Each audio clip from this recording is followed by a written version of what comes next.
హల్లెలూయా. Good morning. మరొక ప్రశస్తమైన రోజు. రండి దేవుని వాక్యాన్ని ధ్యానిద్దాం. బాగున్నారా? మేల్కొన్నారా? చిన్న ప్రార్థన. పరిశుద్ధుడా, నీకు వందనములయ్యా.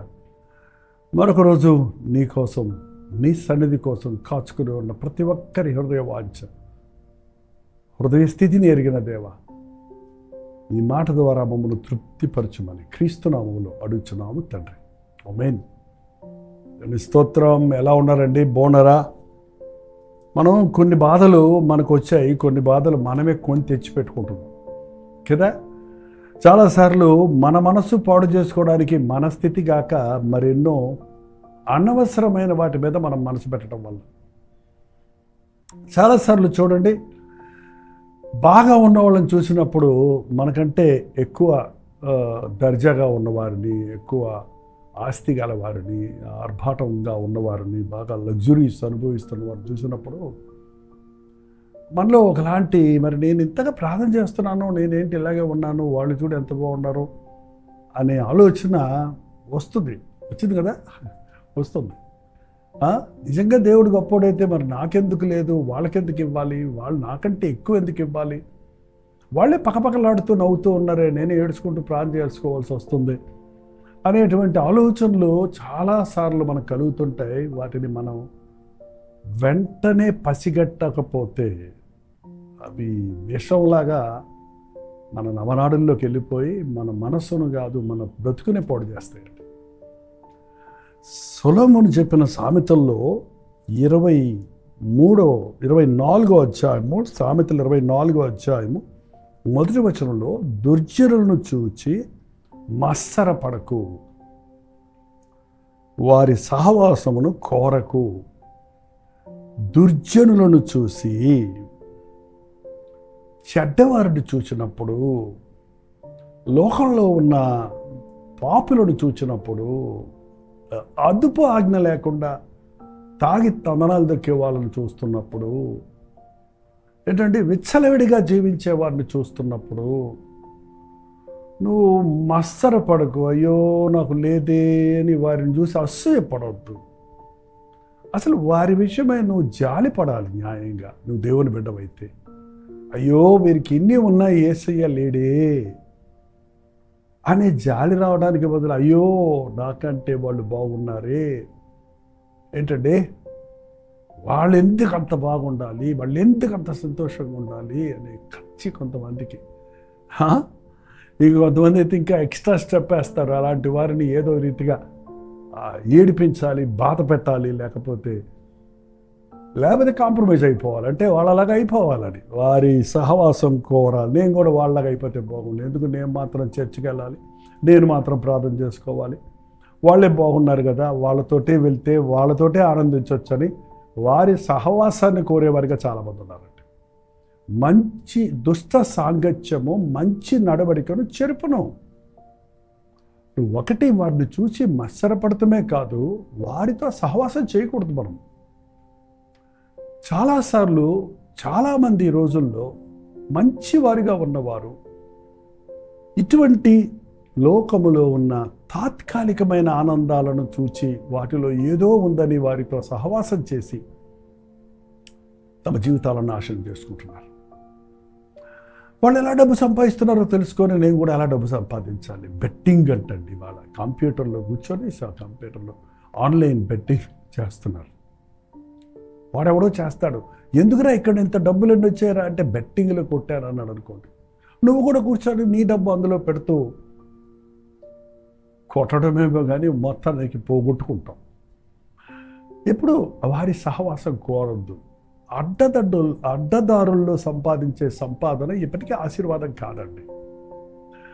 శరీర ఉద్రేకాన్ని కలుగజేసే ఆనందం అసలు నిజమైన ఆనందం కాదది, తాత్కాలికమైందే. మన ఆనందం దేవుడు హృదయంలో నుంచి ఇస్తున్నాడు. దేవుని యందు మనం విశ్వాసం ఇచ్చి ఆయన యందు ఆనందించాలి. దుర్జనులను చూసి నేను అలా ఉండాలి, నేను అలా అలా వస్త్రధారణ చేయాలి, వాళ్ళలాగా మాట్లాడుకోవాలి, అలాగ వ్యాపారాలు చేయాలి, అలాగా అనుభవించాలి లోకాన్ని అన్నటువంటి చెడ్డ ఆలోచన మీ దగ్గరకు వచ్చిందంటే వెంటనే ప్రభు సన్నిధిలో పశ్చాత్తాపడండి. ఇప్పటికే మీలో కొంతమంది అటువంటి వారితో సహవాసం చేసి భక్తిలో దిగజారిపోతున్నామని మీరు గుర్తించే స్థితిలో ఉంటే ఇప్పుడైనా మీరు గ్రహించి మీ సహవాసాలను మార్చుకోండి, మీ హృదయాన్ని దిద్దుకోండి. అవునండి, చాలామంది విశ్వాసులు అవిశ్వాసులుగా మారిపోవడానికి కారణం ఏంటంటే అవిశ్వాసులతో విజ్జోడుగా వండుకుడి అని ప్రభు చెప్పారు.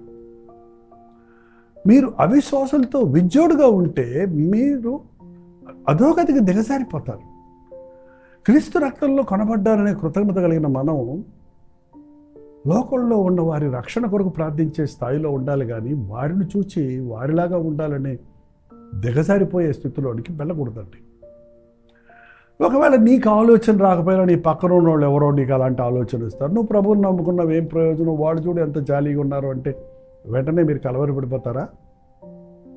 నువ్వే కష్టాలు పాలవుతున్నావు, నిందల పాలవుతున్నావు, వాళ్ళు చూడు కేర్లెస్గా రెక్లెస్గా ఇష్టం వచ్చినట్టు జీవించినా ఎవరు అడిగేవాళ్ళు లేడు చూడు. అది కదా జీవితం అంటే. మీరు మోసపోతారా? అలా ఉండాలని ఆశపడతారా? లేక అయ్యయ్యో అని జాలి పడతారా? దుర్జనులను చూచి మత్సరపడకు. 19వ వచనం కూడా చూడండి, 24వ వచనం, దుర్మార్గులను చూచి నీవు వ్యసన పడకు.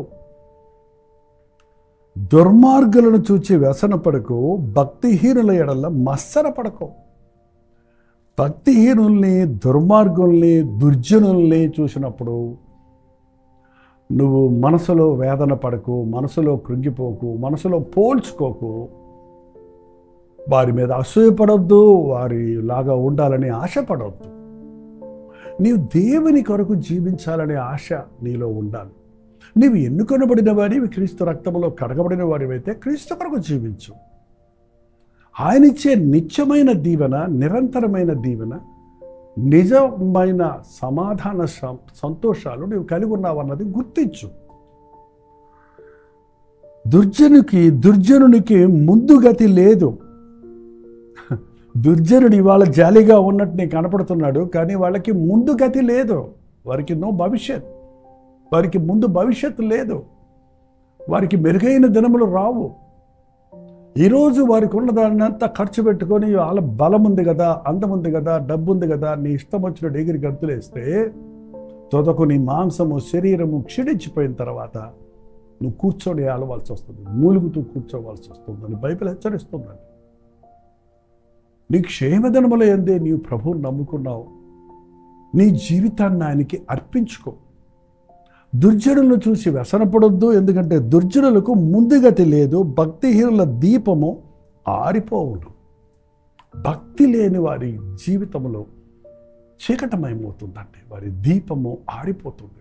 నో భవిష్యత్, అంత అగమ్య గోచరం.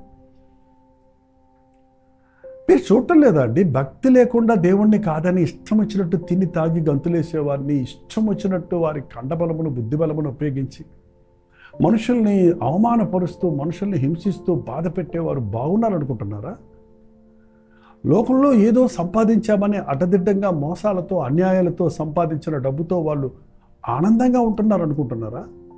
పెద్ద పెద్ద ఇల్లులు కట్టించుకొని, పెద్ద పెద్ద వాహనాలు కొనుక్కొని ఆర్భాటాలు చేసేవారు ఆనందంగా ఉన్నారనుకుంటున్నారా? లేదండి. వారి సమాధానం, వారి సంతోషం తాత్కాలికమైంది. భక్తిహీనుల దీపము ఆరిపోతుంది, దుర్జనులకు ముందుగతి లేదు. దేవుడిని ఎరిగిన నీవు ధన్యుడవు, నీవు దీవించబడిన వాడివి. ఎన్ని ఉన్నా యేసయ్య లేనివాడు జీవితం వృధా అండి. ఆ ధనవంతుడికి కావలసినంత ధనం ఉంది, అనుదినము అనుభవిస్తున్నాడు, కానీ ఒకరోజు మరణించాడు. ఆ ఇంటి వాకిటే ఒక దరిద్రుడు పడున్నాడు, లాజరు. అతనికి ఏమీ లేదు, తింటానికి తిండి కాదు, నానేవాళ్ళే లేరు, ఆరోగ్యం లేదు, కానీ ప్రభువు మీద మనసు పెట్టుకుని ఉన్నాడు కాబట్టి అతడు మరణించాడు. ధనవంతుడు మరణించి పాతాళములో కన్నులెత్తి చూచాడన్నది బైబిల్లో. అక్కడికి వెళ్ళిన తర్వాతే అతనికి అర్థమైంది, ఇక్కడ కన్ను మూశాడు, అక్కడ నరకంలో కళ్ళు తెరిచి అయ్యో నేను ఇక్కడ యాతన పడుతున్నానని వేదన పడుతున్నాడండి. అయితే ధనవంతుడు దేవదూతల చేత ఎత్తబడి అబ్రహాం రోమున కూర్చున్నబడ్డాడని వాక్యంలో చూస్తున్నాం. దేవుని కొరకు నిందలు బాధలు అనుభవించే నీవు నష్టపోవు. నా నిమిత్తమై జనులను మిమ్మల్ని నిందించి హింసించి మీ మీద చెడ్డ మాటలల్లా పలుకున్నప్పుడు మీరు ధన్యులు. సంతోషించి గంతులేయండి, పరలోకమందు మీ ఫలము అధికమగును అని ప్రభు చెప్పాడు కదండి. నీకున్నంత భాగ్యము, నీ భాగ్యాన్ని చూచి నీ చుట్టూ ఉన్న వాళ్ళు ఆశించే స్థాయిలో మనం జీవించాలి. కానీ మన చుట్టూ ఉన్న వాళ్ళని పరిస్థితిని చూసి అలాంటి స్థితికి దిగజారాలనే ఆశ ప్రభువుని వెంబడించే మనం కలిగి ఉండకూడదు. లోకంలో ఉన్న మనుషుల్ని చూసినప్పుడు వారి పట్ల మనకు జాలి కలగాలి. ఆత్మరక్షణ లేని వారిని చూస్తున్నప్పుడు, పాపపు ఊబిలో కూరుకుపోతున్న వారిని చూస్తున్నప్పుడు వారి మీద జాలి కలిగి వారి కొరకు ప్రార్థించవలసిన బాధ్యత మనం ఉందండి. ప్రభు చెప్పాడు, నశించిన దానిని వెదకి రక్షించడానికే నేను ఈ లోకంలోనికి వచ్చానని. నీ రక్షణ ఎంత గొప్పదో నీ వెరిగితే ఈ లోకంలో ఏ గొప్పతనమూ నీ ముందు ప్రత్యేకంగా కనబడదు.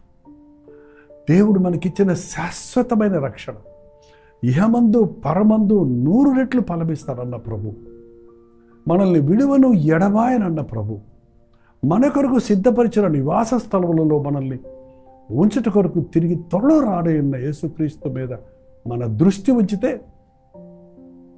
ఈ లోకమంతా మనకు చెత్తగా కనపడుతుంది, పెంటగా కనపడుతుంది.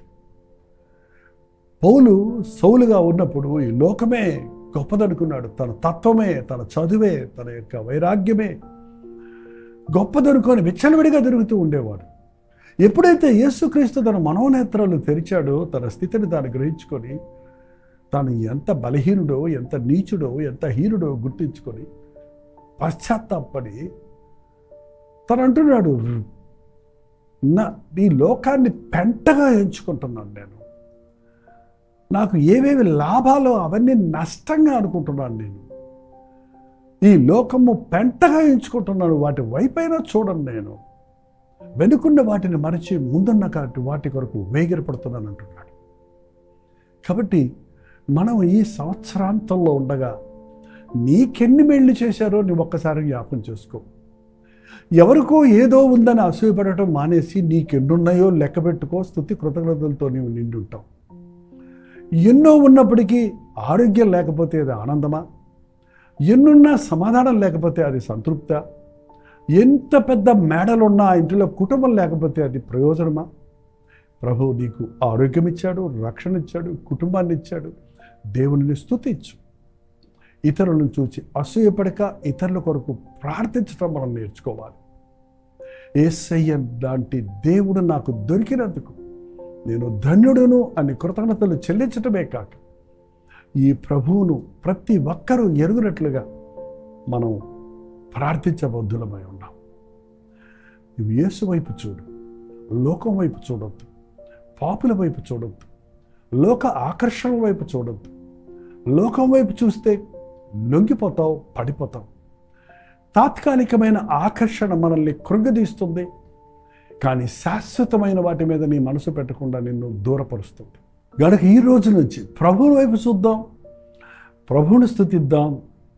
దుర్జనులను చూసినప్పుడు వారి మీద జాలిపడి వారిని ప్రభు కనికరించినట్లుగా వారి కొరకు ప్రార్థిద్దాం. ప్రార్థన. పరిశుద్ధుడ ప్రేమగల్ల తండ్రి, ఈ లోకమును చూచి మేము మోసపోక, లోక ఆకర్షణలకు లొంగిపోక, లోకపు తలుకులు బెలుకులు శాశ్వతమైనవి కాదని, చీకటి లేని వెలుగుమయమైన పరలోక రాజ్యమును మా కొరకు సిద్ధపరిచి ఉన్నామని, బంగారు వీధులలో ముత్యములతో ప్రశస్తమైన రాళ్లతో కట్టబడిన పరలోక పట్టణము కొరకు ఆశ కొడిగిన వారిగా ఉండటానికి ఈ లోకములో ఉన్న వాటిని పెంటగా ఎంచుకొని మా కనులు పైనున్న వాటి మీద దృష్టి ఉంచినట్లు భూ సంబంధమైన వాటి మీద మా మనసు పెట్టకుండా నా కొరకు రానయ్యున్న ప్రభు నన్ను రాజ్య వారసుడిగా చేయటానికి నన్ను ప్రేమించి ప్రాణమిచ్చిన ప్రభువు నాకున్నాడని నిన్ను స్తుతించుటకు సహాయము చేయమని యేసు క్రీస్తు నామములో అడుగుచున్నాము తండ్రి. ఆమేన్. మన తండ్రి అయిన దేవుని యొక్క ప్రేమయు, కుమారుడైన క్రీస్తు యొక్క కృపయు, ఆదరణకర్త అయిన పరిశుద్ధాత్మ యొక్క సహవాసం కూడి వచ్చిన మనందరికీ ఇప్పుడు సదాకాలము తోడయుడును గాక. ఆమేన్. దేవుని స్తోత్రం. మీ ప్రార్థన అవసరతలు 9540 నెంబర్కి, మీరు ఇతర దేశాల్లో ఉంటే 9100 నెంబర్కి ఒక టెక్స్ట్ లేక వాయిస్ మెసేజ్ ద్వారా పంపించండి. నేను ప్రతిరోజు చెప్తున్నాను, కొత్త వారు చూస్తున్నారేమోనని మళ్ళీ చెప్తున్నాను. గుర్తుపెట్టుకోండి, మీకు గుర్తు చేస్తున్నాను. మీ ప్రార్థనలో భారాలు మాకు పంపించినట్లయితే వాటి కోసం మేము ప్రభు సొంతలో మీ పక్షంలో విజ్ఞాపన చేస్తున్నాం. మీరు కూడా ప్రార్థించండి, దేవుడు అద్భుతమైన జవాబులు ఇస్తాడు. ప్రభుత్వమైతే మధ్యాహ్నం 3 గంటలకు హెచ్చరిక, అలాగే రాత్రి 9 గంటలకి కల్వరి ప్రతిదిలో మళ్ళీ కలుసుకుందాం. అంతవరకు దేవుని మహాకృప మీకు తోడేను గాక.